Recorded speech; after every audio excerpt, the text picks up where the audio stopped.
Welcome to footballgameplan.com, where football makes sense. I'm Emery Hunt, the czar of the playbook, and welcome to our football construction site as we build the team through the 2018 NFL Draft.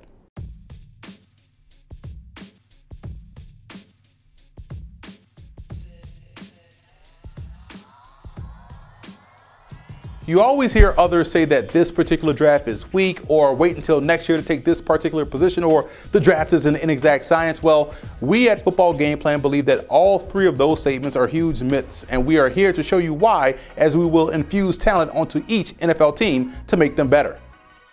First, let us all get familiar with the mock draft rules. Number one, these mock drafts will be utilizing the grading system at Football Game Plan Scouting. So yes, some of the players will probably be graded higher or lower than what is seen elsewhere, which is why you will probably see some players in the later rounds or earlier rounds than they will actually go.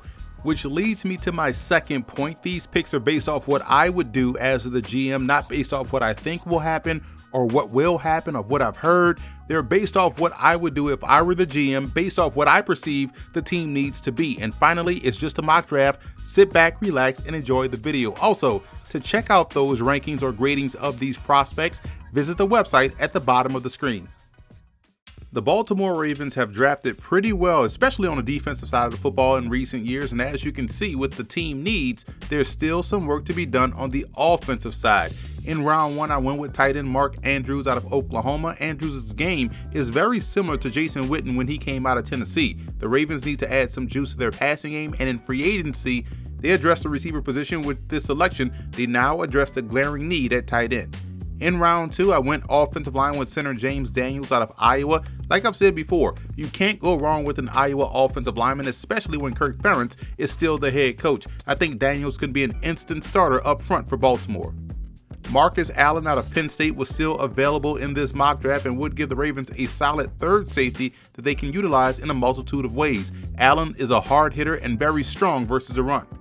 Dante Pettis out of Washington can serve two purposes for the Ravens. He gives them a solid option at flanker, but also gives them an excellent option in the return game. I'm a big fan of what he brings to the table. I double down on the receiver position because that's how dire the situation is in Baltimore, in my opinion. Deontay Burnett out of USC is going to be an excellent slot receiver in the NFL, and now that the Ravens have put together a strong receiving core to move their passing game forward, things are starting to look up in Baltimore. David Bright out of Stanford is a solid offensive lineman that will provide good quality depth up front for the Ravens. I think his game is very underrated, and he's going to be a solid pro. With the second pick in the 6th round, I wanted to add some talent to the quarterback room with Washington State's Luke Falk. With Flacco being the established starter for the Ravens, I think there's room for competition for that number 2 spot, and Falk will definitely be a good candidate to wrestle that job away from the incumbent Ryan Mallett. Rounding out the Ravens draft, I continue to add talent on the offensive side of the ball with running back Cameron Petway out of Auburn. I like his game, and I think he's got better footwork and shiftiness than many would give him credit for. He'd be a good complementary guy to have in that backfield along with Alex Collins and Buck Allen. So that's a wrap for this edition of Building Through the Draft. If you want to watch our other NFL Team 7-round mock draft videos, as you should, be sure to subscribe to us on the YouTube channel at youtube.com/footballgameplan, where you can also catch all of our FBGP scouting prospect ranking videos, and also subscribe to Football Game Plan podcast on iTunes and check out the Scout Team podcast.